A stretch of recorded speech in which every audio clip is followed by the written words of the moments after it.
Then Ryan.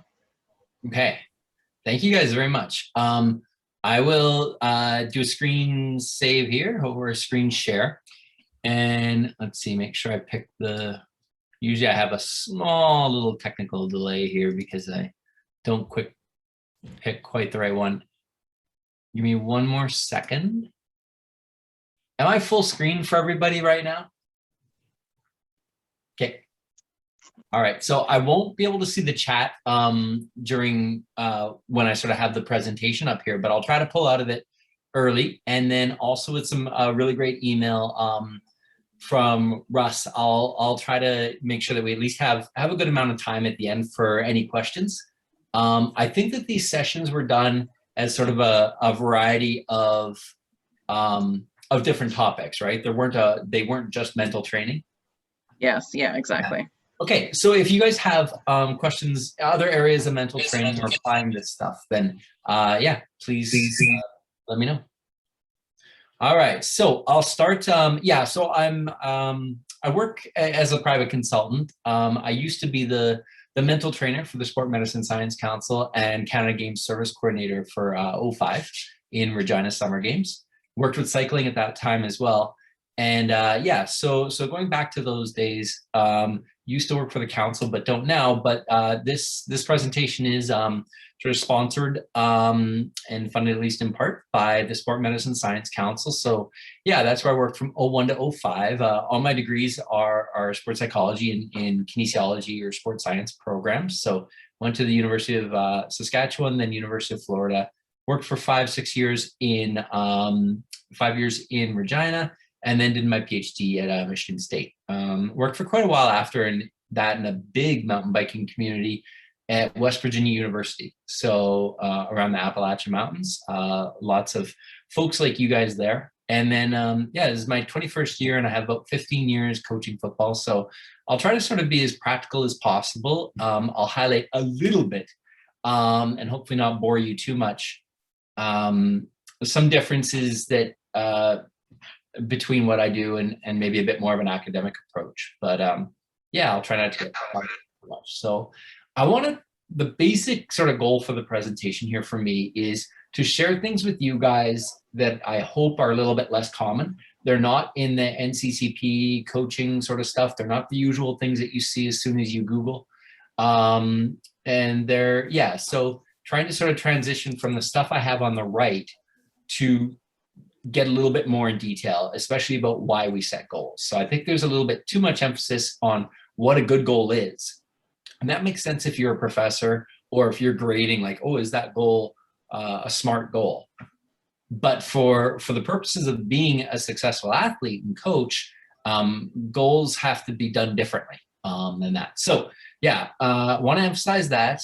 Online information I won't get too caught up in, but I really was surprised. I had a little bit of time to prepare for this and just looked online real quick, like what would you guys see if you guys were to Google goal setting? And I was really surprised by how essentially not helpful it was. It was more opinion. And it got, in my view, too caught up in well, goal setting is really, really good. It's the greatest thing you could ever do, or it's horrible and it'll crush your success. So I want to try to present as much balance as possible. So one thing that everyone's probably has heard before is there's short-term goals and long-term goals. And a long-term goal is one that's further away and short-term is more immediate. The basic take-home point I'll have on that is that, yeah, that makes sense. When you break a long-term goal down into short-term goals, that can be one of the ways that you kind of get things don't go well in goal setting because you end up with too many goals. But the bottom line is that your long-term goal is probably the thing that you're fired up about, that you care about most. And so you never want to sort of take that away from an athlete or have them lose focus of that thing that they care about most. Because in the end, a goal that someone is excited about is way better than a short-term or long-term, or it's a process, or the thing that gets you fired up and doing the right things is what matters most. Hi, Ryan, excuse me. We are all kind of caught up in the fact that the screen's fuzzy and we can't see it. We're kind of making comments in the chat. Maybe that's intentional. I'm not sure, but if you could help us. No, it should be super. Give We can't view it right now. And There it is. Great. Oh, is that better somehow? Yeah, that's clear. But that's Oh. now that's your individual. That's a whole bunch of slides now. It is, but We can does see that that. make it, is that bad again? That's no, great. that's good. Oh, that it? Okay. It's kind of this like same end and different. It's smaller, but now we can actually read it. I think it was zoomed out too much. Okay. Okay. Sorry about that. So good news is you didn't miss anything except for introducing myself for University Logos. So I was talking about these short-term, long-term here. And then SMART goals. SMART goals are specific, measurable, action-oriented, realistic, timed, or some version of that. The M might be different here, but then it'll all balance out in the end and they get to the same ends. SMARTer goals are specific, measurable, action-oriented, realistic, and timed goals, but they also add elastic and repeatable. So elastic means sometimes a zone is better than a specific, and then repeatable. It's just the idea that sometimes for some goals, you want to be able to, like, I want to reach that thing 5 times, and that's my goal, not just doing it 1 time. So more consistency. Now, yeah, some other basics in goal setting are the idea of outcome. You have outcome goals, and then what leads to an outcome goal? Good performance leads to an outcome goal. And what leads to performance? Does anything cause good performance? Processes do. So process goals are the most controllable by far. They're the most immediate. They're something that you can usually do that day that will lead to hopefully good performance. And good performance is the most controllable thing you can do to have a good outcome. Outcome goals are tricky because they're always the least controllable, right? I could have an outcome goal like I want to finish top 3. Well, in the end, the weather might affect that. In other sports, refereeing might affect it. Even sometimes in your guys' sport, officiating can affect an outcome, but the performance of others is especially going to affect an outcome. And so usually if we're not fired up enough, a more long-term goal, a more outcome goal will kind of help get us more fired up. Like we've lost that sense of why we want to reach this process goal. If we're overwhelmed by goals and our goals are making us too nervous and don't help us focus enough, then we want to get more to short-term goals and to process goals. So I'll talk more about sort of ways to sort of some key issues and then tips and things like that. But yeah, main point here to start off with is that those basics are good, but that's not what goal setting is. Goal setting is about motivating yourself. It's about managing your time and doing the things that will help you to achieve big things. And so we want to use any of these tools to get there, but not get caught up that we should goal set for the sake of goal setting. So as a quick background, when I work individually with clients, which is most of my work, more so than teams or presenting, I do goal setting with clients when goal setting is helpful. I don't do it just because goal setting is the greatest thing ever. If they need goal setting, then we do it. So here's some problems with goal setting. Goal setting is like a lot of the mental training skills. They can work sometimes, but they can also mess up your performance. They can be part of a toolbox that kind of gets people overthinking and being overly analytical instead of an approach that helps you simplify your mind and come in to a race with a strong, simple focus and a ton of confidence. And that's how most people would ride at their best, as opposed to having a ton of goals or a lot of imagery and then just feeling like they have a bunch of stuff they have to do. So first and foremost, problem with goal setting and a reason that it might not work for people is that it can lead to overthinking. It can also be very logical, but you lose the emotion and the passion for what you do and why you do it, because it sort of leads you down this very logical place. It's also a difference between, I sort of have like sport psych here versus mental performance. And I'll skip over that a bit. But the point is that in the end, we want to do mental training that helps us cycle better, right? It helps us ride faster. And anything that helps that is a good thing.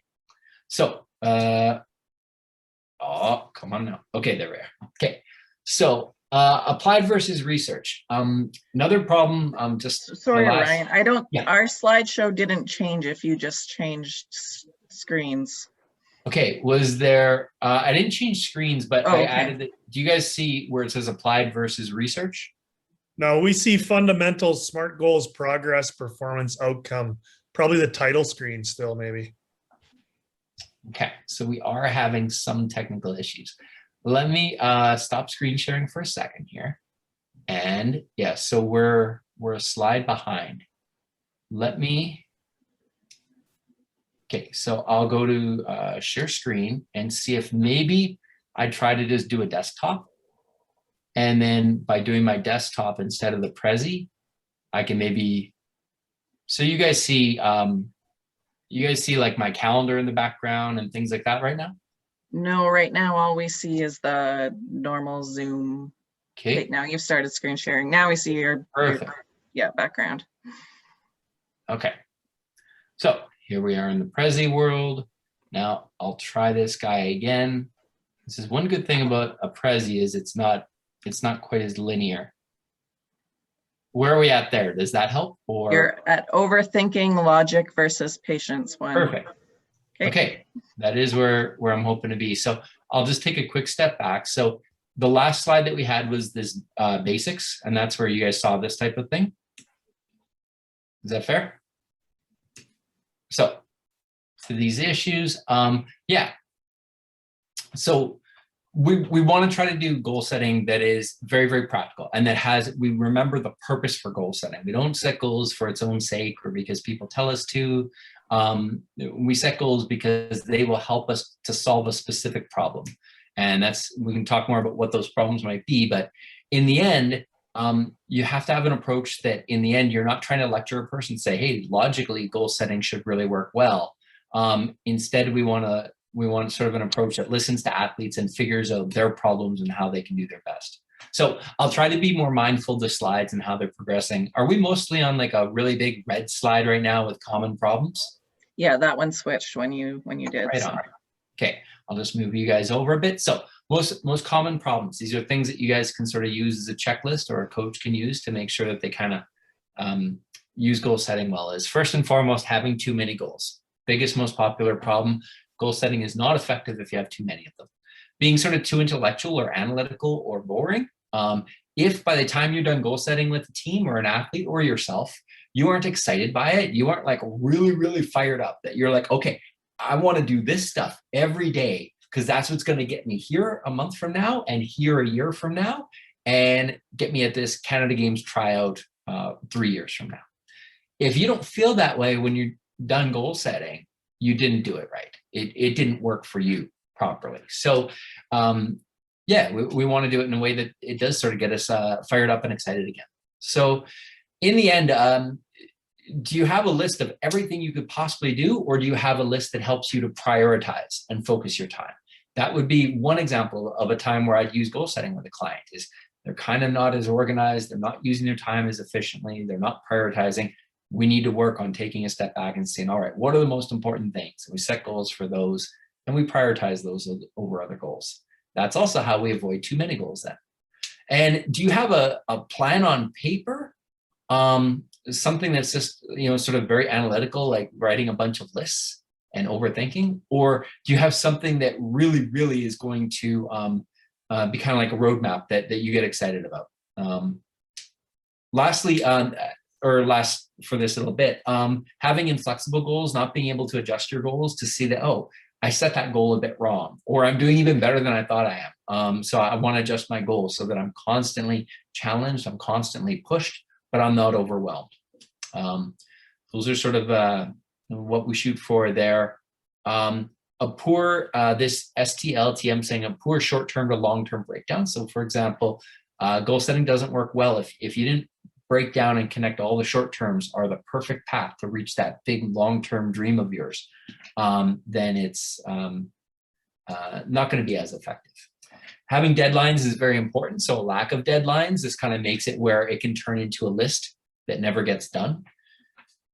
A goal that lacks importance and passion is always going to be a big, big problem. I sort of mentioned that one before. And ultimately, what we want to do is take dreams and things that we're fired up about and turn those into a daily regiment. What do I do today? What are the little things I do that I don't get much of a reward for? They're not as much fun, but I know that those little things are the things that will pay off for me 1 month or 1 year from now. And 1 year from now, I'll be in a race that I will wish that I could do something. I could relax better, or I wish I had done certain kind of training a little bit more. And it'll be too late. It'll be too late the month before. It's something we had to start a long time earlier. And so when we can connect those process goals, those things that lead to bigger building blocks that lead to your dream, we're in a good place. So the key is to have as few goals as possible that connect your daily routine to something really, really big passion for you. And a great example of that sort of is in this COVID era, in this COVID that we're dealing with, is we do have a new normal, and outcomes, long-term things are hard to determine. But the upside is that we do have sort of a chance to reinvent ourselves. We have an opportunity to connect better with what are the small things I can do every day that make for a more exciting day, a day where I know I did good work, I did all I could, and where I've got the best possible chance that when we get back to competition or when we have a really reliable time trial, I'll be able to show that I've done better work than other people who maybe who COVID got them down a bit more, and I was able to keep my motivation up.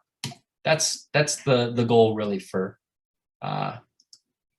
anything.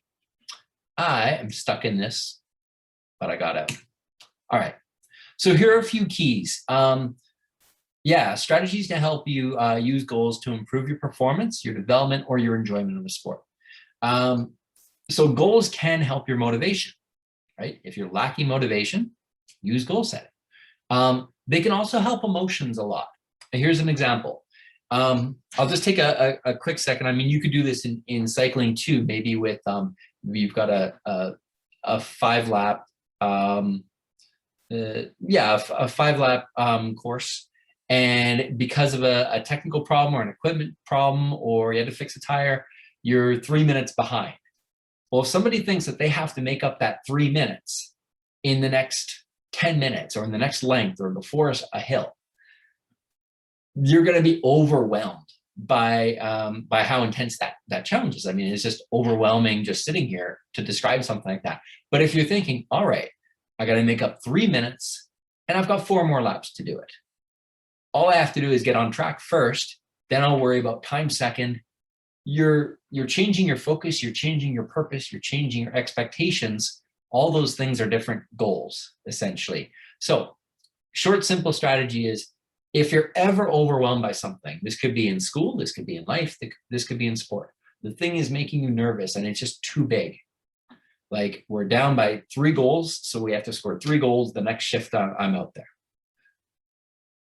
Usually there's not very good emotion with that. We get overwhelmed and we don't perform at our best. But when we can take that and break it down and say, okay, well, how do I score 3 goals the next time? Or what can I do next as the first step to doing that really big thing? It helps sort of bring things, make things a little bit smaller, a little bit more manageable. Also, if we're bored, if we're underwhelmed, if there's just no challenge out there, then something that can help us a lot is to raise our goals and make them a little bit more stimulating. So goals do affect goals are an expression of our expectations and what we expect of ourselves, our purpose and things like that. And so in that way, goals affect our emotion and they affect our focus. If my focus is on making up 3 minutes in the next minute, then I'm not focused on the right things that are going to help me cycle well, right? That are going to make for a good ride. So your goals determine your focus in a lot of ways. Over time, when you do a great job and you learn how to take something big that you're passionate about and break it down to what do I do each day to get there, it makes the little things that are kind of boring all of a sudden a bit more exciting, more purposeful. You feel more of an accomplishment for doing those little boring things because you know that they're the piece of the puzzle and the only way you can achieve something big. So over time, we build new habits because our daily routine is different. And we start to have better habits that way. So they also, goals do help us to organize better, prioritize better, utilize our time more efficiently, and they help us to build confidence. If this was an in-person presentation, I'd take a little more chances and sort of discuss and break down with you guys. So maybe I'll do that after this slide or this zone. But yeah, I'd ask you guys, think a little bit about, well, how would confidence be tied to goal setting? Think about that yourselves. And so we can talk about it more if these examples, if you have additional examples, but if your goal setting is just too high, too perfectionistic, not realistic, it's not pushing you to do better, it's just an impossibly high goal, then it's hard to build confidence because you're always falling short. Even if you're outperforming others, you could be doing your absolute best, but your goals weren't fair. They weren't realistic. And so you don't build confidence. Also, goal setting builds confidence because when we track our goals and we see we accomplished, I had a great week. I met every goal I had this week. I did all the little things.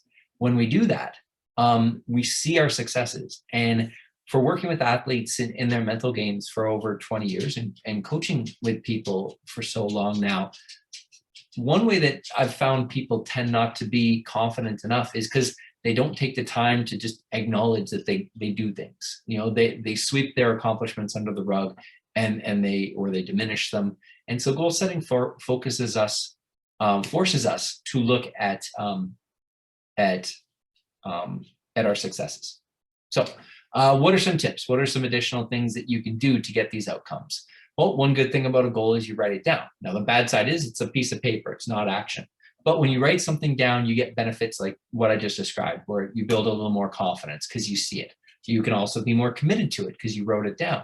If you're a really social person, you might want to share your goals with other people, people who are positive, but who that if you shared your goal with them, you'll be a little more accountable. You'll work a little bit harder towards it because you can't just pretend like it never was a goal. It helps us to identify our successes, like I mentioned before. One of the best tools that you can use to make sure that you set goals that work really well for you is to ask yourself why. So as soon as you have a goal down, ask yourself, why is that a goal? And if you can, come up with anything in your mind right now. Think about a goal that you have. And whatever comes to mind, ask yourself why.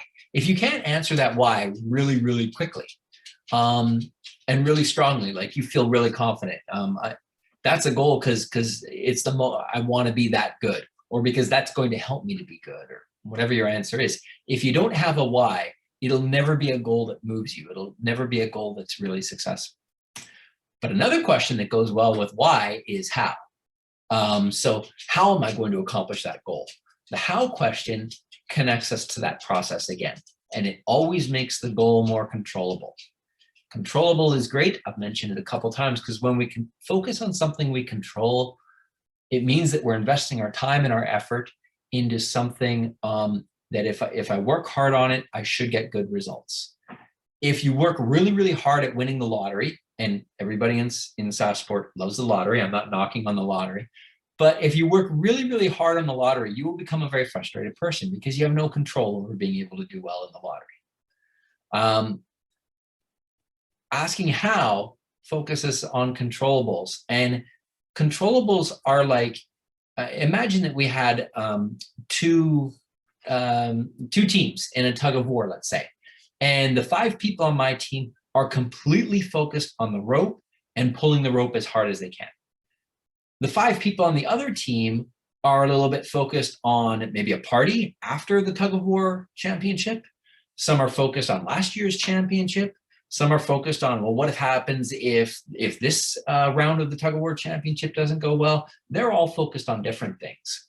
To me, that's a fairly good metaphor. When you're focused on the key task at hand, the thing that you can control, you give yourself the best chance to pull hard on that rope and to win that tug of war. Analyzing it and thinking about it doesn't help you to win a tug of war. So those are 2 big questions. Those are the most helpful things I can share, is always have an answer for why something is a goal or why you're spending your time doing something, and always have have a way to break it down and say, how am I going to accomplish that? And once you get to the bottom of the hows, you've gone from an outcome to performance to process, and you have all the little micro details that are how you'll accomplish the things above them. All right, process and control. Okay, good timing. I think a process goal is always more controllable. I've mentioned that before and just wanted to emphasize it more here. And this one I mentioned before as well, but a really good skill in teaching goal setting or using goal setting is by being able to change the level of the goal, make the goal a little smaller or make the goal a little bigger. That's how we can control that motivation, emotion, and focus. So it's that ability to recognize I'm a little overwhelmed right now. I'm overwhelmed because I think I have to do this impossible thing in an impossible amount of time. So how do I do it? Or what's my first step? Okay, well, it's this. Well, that's a lot smaller. That I'm excited about. That I can accomplish. I'm not overwhelmed. So yeah, hopefully that makes good sense. The sort of being able to increase or decrease a level to make things a little bit less intense or a little bit more intense if we're kind of on the board side. All right, just a couple other sort of tips here or sharing a process. And then yeah, I wanted to save a lot of time for goal setting. So I think we're on a good track here. So a few tips for everyone, strategies that can help you to improve goals. And I guess what I'm trying to share in this section is just a process. So everything up to now are tips, how to do it well. This now is like, okay, step by step, what's that process look like? So you start by focusing on your fire. What are you most excited about in cycling? If you have your phone and you're not using it like to do the Zoom here, or if you have a piece of paper near you or something like that, think right now about what's your fire? What's the thing that you're most passionate about? What do you love about this sport? If you can tie the little things to that fire and see how connected they are when your coach or your mom or dad or whoever tells you, you've got to do more of this and this, the more you can connect those things to the big things that you love, the better goal setting works for you. So starts with fire. The next step is being able to break down. So whether it's sort of breaking down the long-term stuff to the short-term stuff, or breaking down an outcome to, okay, what are the steps I need to reach that outcome? And what are the steps I need to reach those things? What we do ultimately is we connect our daily routine to our dreams. And when we do that over and over, our daily routine becomes a really good set of habits, right? I'm in a really good habit. Every time I get a little bit down, I'm not feeling well on the bike, instead of falling into thinking that every day has to be a perfect ride, I instead fall to my backup plan, because those are my goals. On bad days, slow days, or days I don't want to be out there, I go to plan B. And plan B has a totally different set of goals. And it's not all fun and perfect and I'm going to look amazing.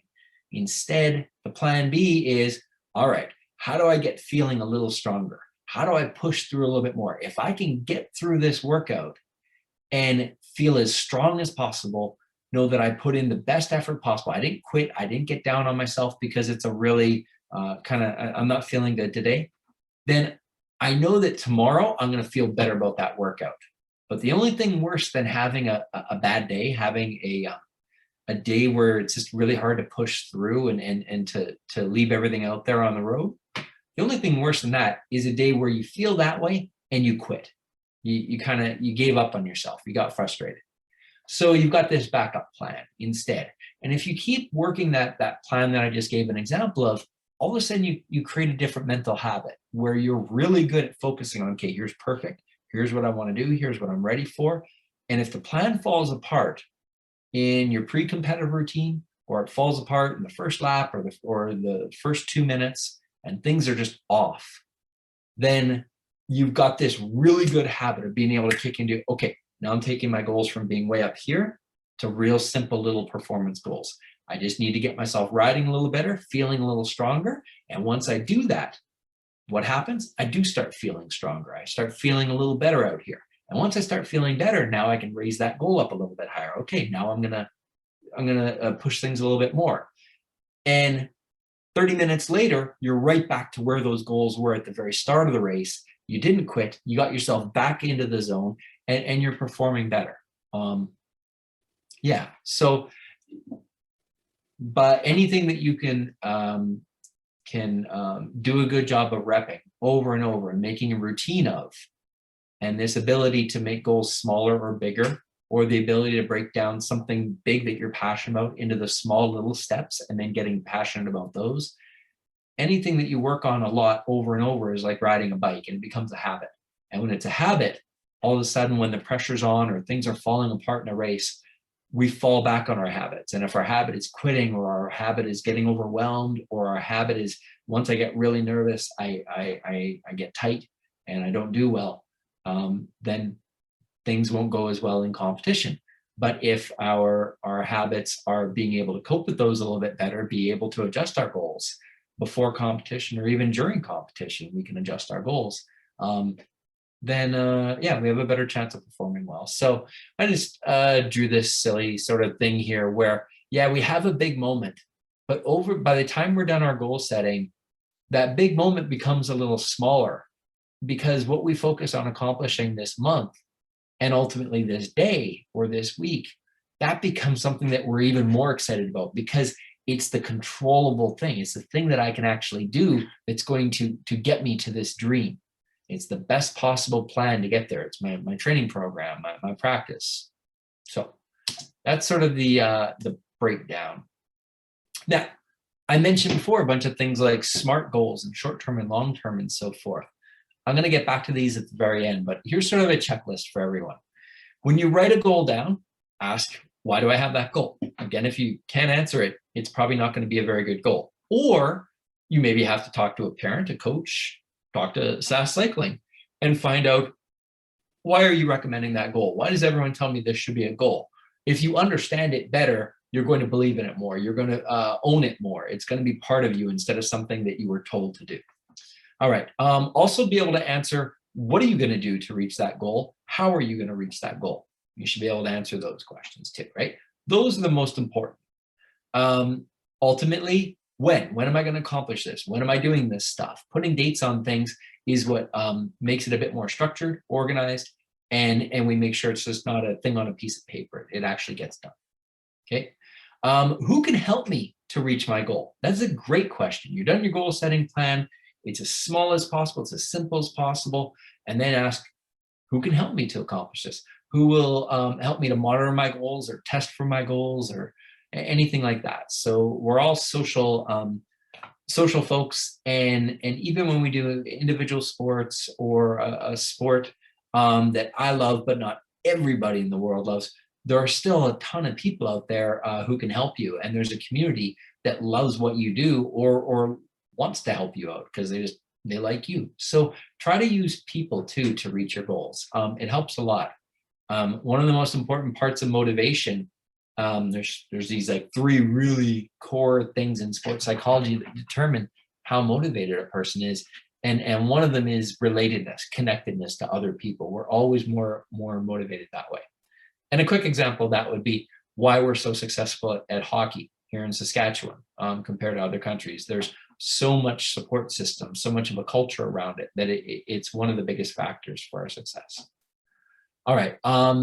So, and where do you want to get to? So where is just being very specific about your goal or making it measurable or anything like that. When you're writing down your goal, did you make it smarter? So again, the worst presentations on goal setting that I've seen end up creating like 50 goals for a person. And having more than 3 things or 4 things that you focus on every day is just impossible. It's just not going to work for you. So that's one side of it. The other side is that every goal has to be a SMART goal, a specific goal, a measurable goal, an action-oriented goal. So instead of I will try or maybe I will, say, what are you going to do? What are you going to accomplish?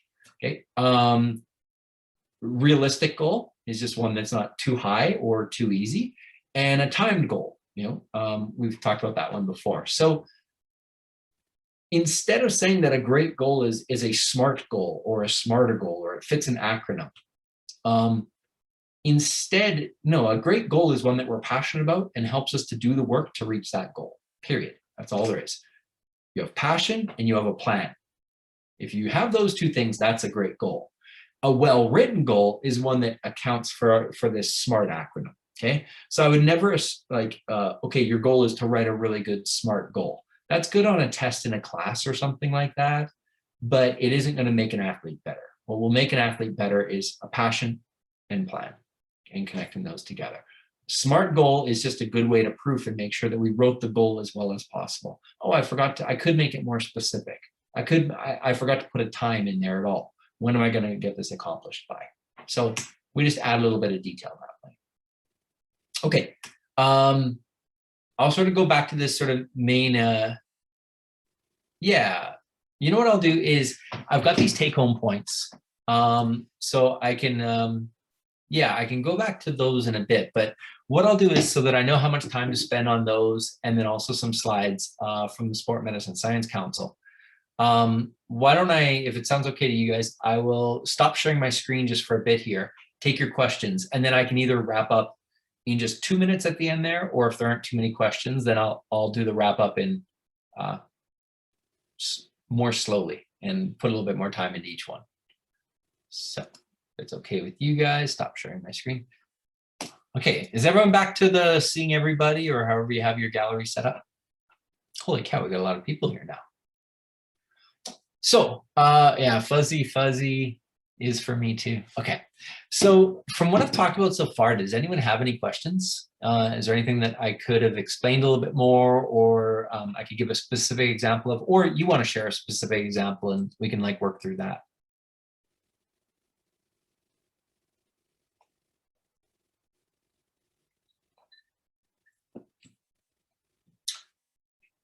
Or if anyone wants to throw anything on the chat, that's good too. Definitely a little bit larger group than I expected. So I know it's, if there were just 2 or 3 of us, we'd be talking back and forth immediately, like just a discussion. But yeah,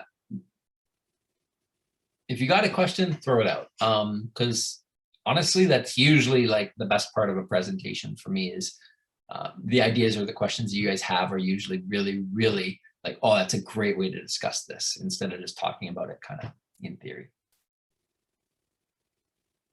Anything?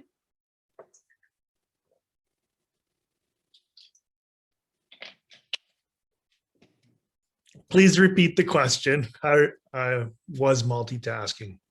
Yeah, just wondering if anybody has any questions from the presentation, anything that I could explain better, anything like examples I could give to make more sense of something, anything I went over too quickly to make sure we had time for questions, ironically, or anything anything that like we didn't get to that you'd like to talk about.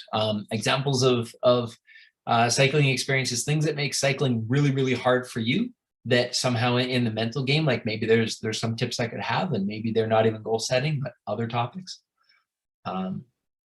Yeah, anything like that, or chatting about COVID just for a little bit, and I'll still save. I think we started a little later, so we got about 20 minutes, but thereabouts.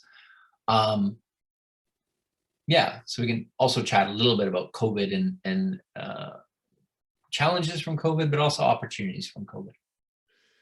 The building of confidence with goals. You touched upon it. I wonder if you could help us with that. Cycling is a sport that you know, you have to be tough and you have to be able to handle difficult things. So building our confidence is key. I think you sort of mentioned it, but can you give us more examples? Yeah, okay. I'm going to give like a very long answer to this for the most part, because it doesn't seem like there's a ton of questions for now. And I'll really, I think you're asking a great question. It's really important for us to discuss. So first issue, one is everyone in here in Saskatchewan or from Saskatchewan, or do we have many people from out of Saskatchewan? Most of the present people are between the ages of 14 and 17 and on our performance development team. Okay, perfect. Okay, so we want to recognize strengths and weaknesses. When you're from Saskatchewan, there's a ton of opportunities, a ton of like support, volunteers, a ton of things that will help us as athletes. One of the worst things about being from Saskatchewan is that our athletes tend not to be confident. So we're already in a situation where confidence makes a big difference, exactly like Russ said, in your sport, and we tend to not be as confident as we need to be from Saskatchewan. there is no reason that any athlete shouldn't try to be a 10 out of 10 for confidence. And that's something that honestly only like typically in Saskatchewan here do I so often like work with athletes that, well, I don't want to be more than an 8 out of 10 for confidence. I don't want to be like more than a 7 out of 10 or something like that, because then you're too confident. There's no such thing as too confident. And thinking that there's such a thing as too confident is going to hurt your performance, because you're always worried about being too confident. You're always trying to push your confidence down a little bit. And so here's what I mean by that. Grab a piece of paper out if you like, draw a line through the center of the paper and write down like plus or minus, or a happy face, sad face. What are all the benefits to being 10 out of 10 for confidence? Okay. And then list all of the downsides, all of the ways that being overconfident would be a thing. And you'll come up with a bunch of things. But if you think about it, your question would be, can I do all the things in the positive column? Can I get all those benefits without being rude, being arrogant, being I underprepare, I'm too cocky? You can be completely confident, but not be a jerk. You can be completely confident, but still do all the work and the training that you need to do. In fact, you'll do even more because you know that training will pay off because you're that good. So that's my first thing is I want to say is we should aspire, we should try to be as confident as possible. And that's one way of, try to convince you guys, don't be scared to be too confident. Definitely don't be a jerk, but be confident. The second point, I want to ask you guys this because I think this is just a great performance discussion anyway, and I promise this will be 100% confidence related. If you guys came into a race, or maybe just a part of a race, and your expectations were here, you felt you had to perform up here, but because it's an off day, or because it's a new competition, for whatever reason, your confidence that day is shaky. It's way down here. So my expectations are here, the challenge is here, and my confidence is here. How would you feel? I'll ask you next, like, how would you perform in that situation? But first, how would you feel? What kind of emotions? Anyone?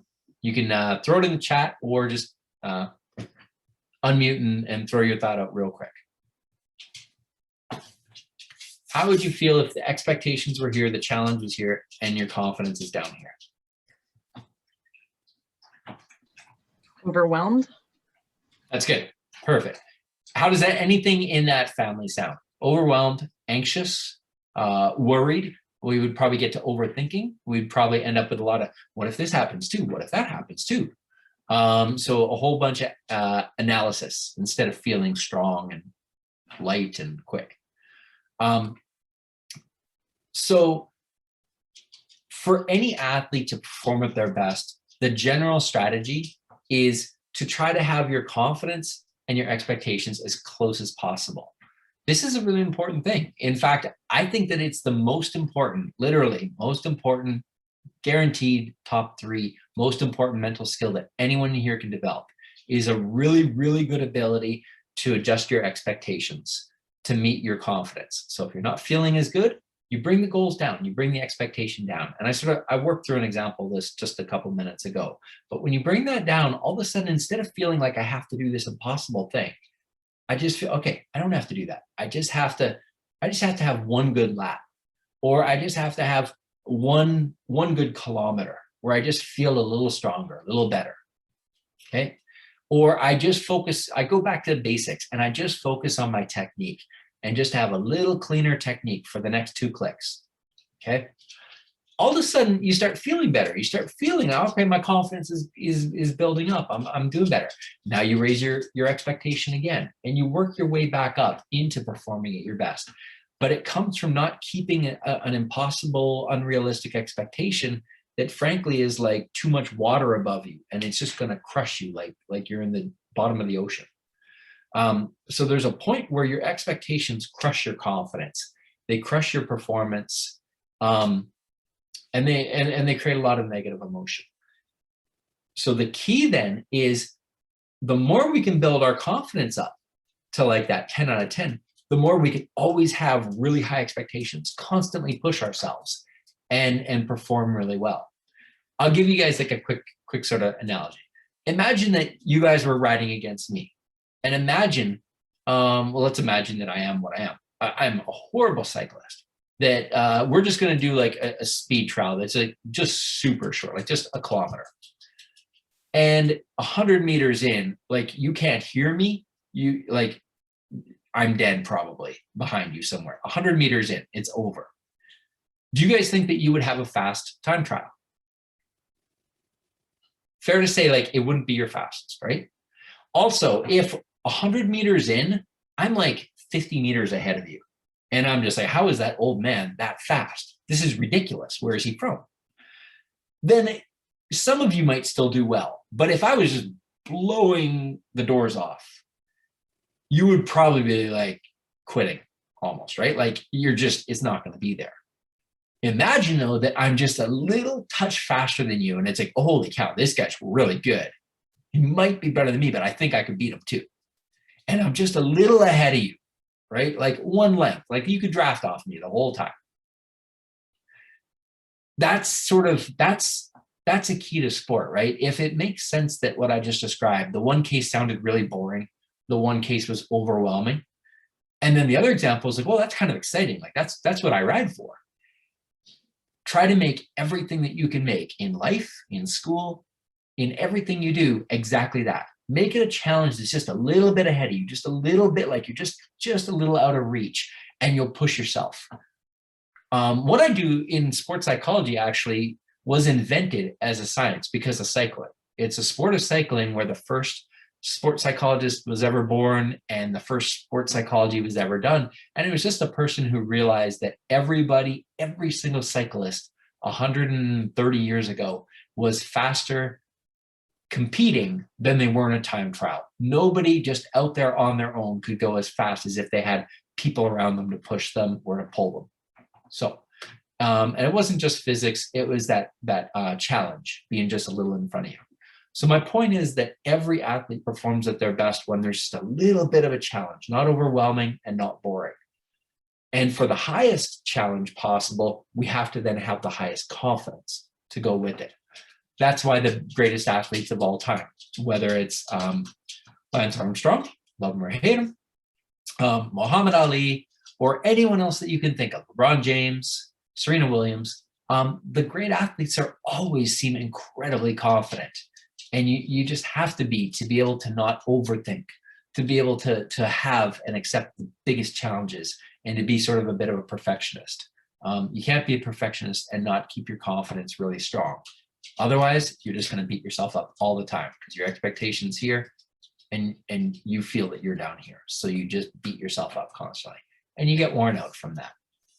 So, yeah. How we build our confidence in part then is by having realistic and fair goals. I'll look at a success bank account in just 1 second and sort of turn it over to you, Russ. The key is a lot of the time what I was trying to describe there sort of with perfectionism is have goals that give you a chance to achieve them. Your goals or your expectations, they shouldn't be just the highest, most impossible thing. There's something that's just a little ahead of where you are right now, so that you're excited about chasing down that goal. And when you get that goal, you know you accomplished something. It wasn't that easy, it wasn't impossible, but your goal shouldn't be a Hail Mary. Best athletes in the world too, if you have them shoot 3-pointers just for fun, not basketball players, any athletes. The most confident players, athletes, will always shoot baskets from like a mid-range. People who aren't confident, they shoot from 3-pointers and right under the basket. They want something super easy, or they want it to be just like, oh, if I miss, no one cares because it's such a long shot. But people who are confident will constantly challenge themselves. So you've got to try to put yourself in those positions where it's just a little bit of a challenge. It's not impossible. And when you achieve it, you really give yourself some credit, because here's why. If you don't give yourself credit, if you don't build yourself up, if you aren't good to yourself, if you don't, just build yourself up and build your confidence up, you'll never be able to take all of the miles that you have to do, all of the beating that you'll take on that bike. You have to have that much confidence. I think of confidence very much like a gas tank. And if I was to ask you guys, how far could you drive? If you went on some driving expedition up north, how far could you go? And the answer would be, I could go 1 tank of gas past the last gas station. Once you run out of gas stations, you can't go any further. Once you run out of confidence, you can't go any further. You need that to be resilient and to keep pushing for the kind of miles that you guys do. So it's a super long answer, but a super great question. Russ, did you want to share? Yeah, I've not heard of the Success Bank account. So do you want to share that real quick with the group? And then I'll read this other's chat question here, and then I'll make sure I get the little close in for the council. Sure. Well, I think it's the same as your gas tank idea, really. It's about using process goals and focusing on creating a success bank account and noticing all the things you're doing that are moving in a positive direction, and making sure that what you said, which is that you give yourself credit.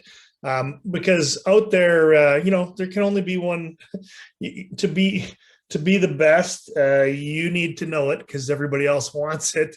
And the reality is you need to be able to build on the little things, right? And know they're there, because when you get on the line and you're nervous, you need to be able to reflect back on something that you did well, so that you can go, hey, I'm okay, I'm supposed to be here, I can make a change, that kind of stuff. Yes, I notice, I've talked to some of the athletes about it individually. I see someone else has a question there. Go for it. Yeah, just on the comment, just wanted to cover on, so for one thing, yeah, if we as athletes, or just generally as people, if we see everything or anything as it's a success or a failure, it's black or white, I got nothing in the process, it's really tough. I work with a lot of athletes who consider a 90% on an exam in school to be a failure. That's really, really tough, because they're not getting the credit and the confidence they deserve from getting 90% of the exam right. They're not getting the credit they deserve. The class average was 80%. So I was 10% better, and only 2 people did better than me out of 30. So yeah, when we see something and we can't see, okay, if you can't walk out of a competition, for example, and say, all right, here's 3 things that went really good, and here's 3 things not that are failures. There's no point in listing any failure after a competition. List 3 things that you can do better next time. That's completely the same list, but it's a totally different way of looking at it. These are the 3 things I'm doing better. These are 3 things I did real well. If you can't do that, then that's the best way you can develop your confidence. That's the best way you become an elite athlete, is by constantly being able to know, I did a bunch of stuff really, really well, and I'm going to do it even better next time. Yeah, definitely being able to focus on more internal controllable things helps a bunch, sorry, not a bit. Was there anything else that I sort of missed in your comments, sorry, Walid or Waleed? Or anything that you want to add to it? I'll shift screens too, just to make sure I can sort of get the final little bit out to everyone.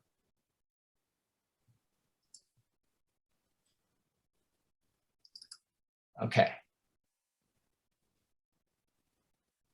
And where was that?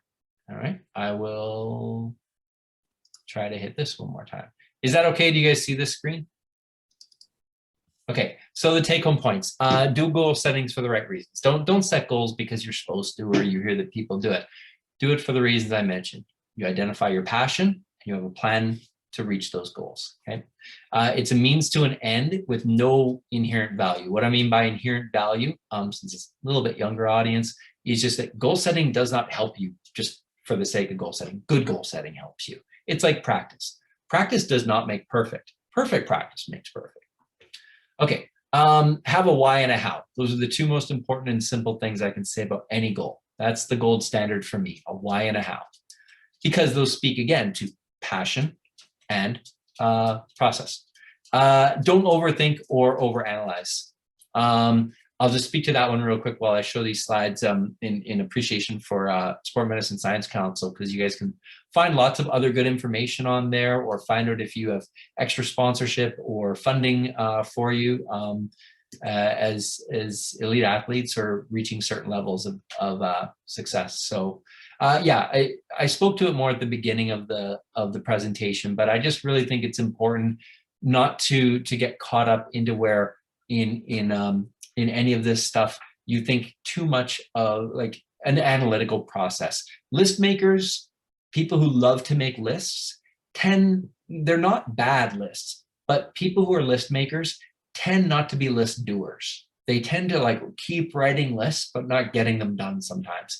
The point of it is, if you are that kind of person, don't get caught using it as a crutch. And I'm making great lists. You got to be more of a doing person. If you never make a list and you never get things done, you maybe have to start with a list. So it can be helpful, but we don't want to sort of overanalyze too much. So, yeah, with all that sort of said, just go back to sort of the main screen here for everything and just check in with everyone. And I'll try to copy down that one link. If you guys do have time, it's a really quick survey, that one that I sort of had a link to at the end there. But any other questions from anyone?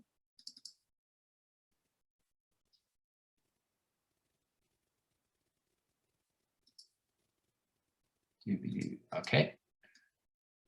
I will copy this. If you guys have any questions too, I can try to get email to you or something like that. But here's the link in case you want to get feedback. If you thought I did a very, very bad job or something, or you want to rat me out to the council, that's fine.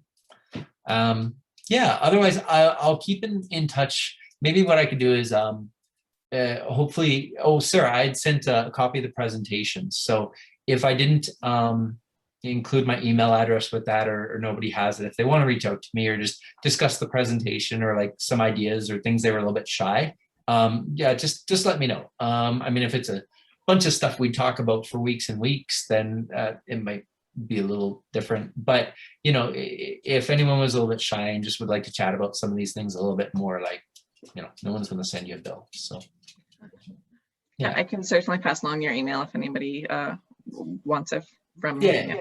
That'd be easy. Yeah. Thank you. Hi, Huckleberry. Huckleberry's like, you're overtime. So if there's no other questions, yeah, please shoot me an email if you're a little bit shy, or want to ask a question a little bit later. Okay, thanks, bud. Otherwise, thank you guys so much for having a chance to talk to everyone, and it's not you know, being together and you know, I've done these in the past, like, you know, at Table Mountain or something like that, and it's a really fun camp, and it's great time. But you know, for what we can do, I have also gotten to do more of these Zooms and connect with more people all around the province because of the pandemic. So I appreciate getting to see people tonight and not be lonely with Huckleberry here. Thank you. Thank you so much. Thank you, Fergus. Thank you, everyone. Yeah, thank you.